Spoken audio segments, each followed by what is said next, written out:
আসসালামু আলাইকুম। দেশ বিদেশ টিভি থেকে হুসেন বলছি। আমার চ্যানেলে সবাইকে স্বাগত। আমাদের দেশে এখন নির্বাচন এবং সংস্কার নিয়ে বেশি মাতামাতি হচ্ছে, কিন্তু নির্বাচন কখন হবে এইটার কোনো রোড ম্যাপ নাই। বিশেষ করে বিএনপি এবং আরো কিছু দল তারা সরকারকে প্রেসার দিচ্ছে এবং একটা রোড ম্যাপ ঘোষণার জন্য, কিন্তু সরকার এক্ষেত্রে নীরব। বরং সরকার গতকাল শনিবার একটা অধ্যাদেশ, সেটা খসড়া এটা অনুমোদন করেছে। সেটার নাম হলো অন্তর্বর্তীকালীন অধ্যাদেশ, সরকার অধ্যাদেশ 2024। এবং এখানে উল্লেখ করা হয়েছে যে এই সরকারের মেয়াদ কোনো নির্দিষ্ট মেয়াদ নেই, অর্থাৎ পরবর্তী প্রধানমন্ত্রী নির্বাচিত না হওয়ার আগ পর্যন্ত এই সরকার থাকবে। এখন এটা তো কিয়ামত পর্যন্ত হইতে পারে, এটা 20 বছর লাগতে পারে, 10 বছর লাগতে পারে। এবং আরেকটা এজেন্ডা হচ্ছে সংস্কার। এখন এটা একটা দুইটা বিষয় সংস্কার না, মানে অসংখ্য সংস্কার, এবং এই সংস্কার হলো হচ্ছে অনেক সময় সাপেক্ষ ব্যাপার। এখন বিএনপি বলছে তোমরা যতটুকু পারো করো, মানে তাড়াতাড়ি নির্বাচন দাও এবং নির্বাচিত সরকার এগুলো করবে, মানে এগুলো তোমাদের দায়িত্ব না। কিন্তু ওই যে কে শুনে কার কথা, এখন বিপ্লবী হচ্ছে এই ছাত্ররা, তারা মোটামুটি সরকার চালায়। যদিও সেনাপ্রধান বলছিলেন যে 18 মাসের মধ্যে নির্বাচন সম্ভব হতে পারে, আসিফ নজরুল বলছিলেন 2025-এর মধ্যে, কিন্তু সেরকম কোনো লক্ষণ দেখা যাচ্ছে না। কারণ এই অধ্যাদেশ দিয়ে বোঝা যাচ্ছে যে তাদেরকে এখন আটকানোর কোনো পথ নাই।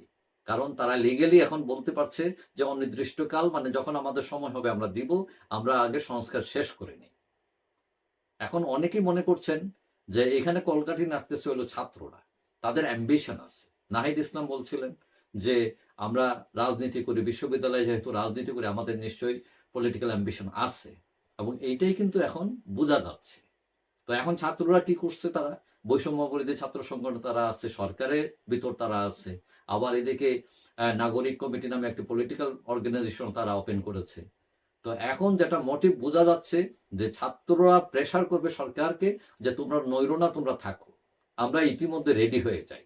এবং তারা একটা দীর্ঘ সময় নিতে পারে, এবং এটা নিবে তারা নিজেকে দাঁড়ানোর জন্য, দল তৈরি করার জন্য। এবং দল তারা যদি মনে করে দলতে সাফিসিয়েন্ট সাপোর্ট নাই তাদের পাবলিকের, তখন তারা আবার ঐক্য প্রক্রিয়ায় যাবে।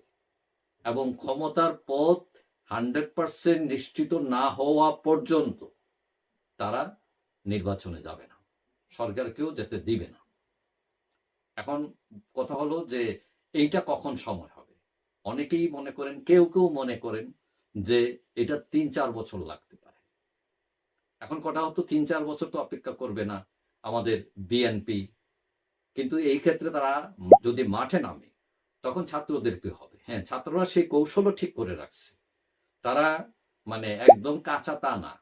হ্যাঁ, কারণ তারা এই ডাইন হাতে কিন্তু জামাতকে মোটামুটি তারা ধরে রাখছে, এবং জামাতকে তারা বলবে যে ঠিক আছে তোমরা আর আমরা একসাথে ইলেকশন করি, এটাও হইতে পারে অনেকেই মনে করেন। কারণ ওইদিকে বিপিনুররা তারা আবার বিএনপি লাইনে চলে গেছে, এবং জামাত মনে করতেছে যে তার দেরি হলে সমস্যা নাই, সে দল গোছাবে এবং দলকে দাঁড় করায় তারা ক্ষমতায় যাওয়ার, এবং কিছু ইসলামী দলকে তারা সাথে নিতে পারে। তো সুতরাং যারা ভাবতেছেন যে অচিরেই নির্বাচন হয়ে যাবে, ক্ষমতায় চলে যাবে, সেটা সত্য নাও হইতে পারে। অনেকে আপসেট হতে পারেন এবং পরিস্থিতি অন্যদিকে মোড়ও নিতে পারে। যাই হোক, সবাই ভালো থাকবেন। আশা করি দেখা হবে অন্য কোনো ভিডিওতে, ইনশাল্লাহ। আল্লাহ হাফিজ।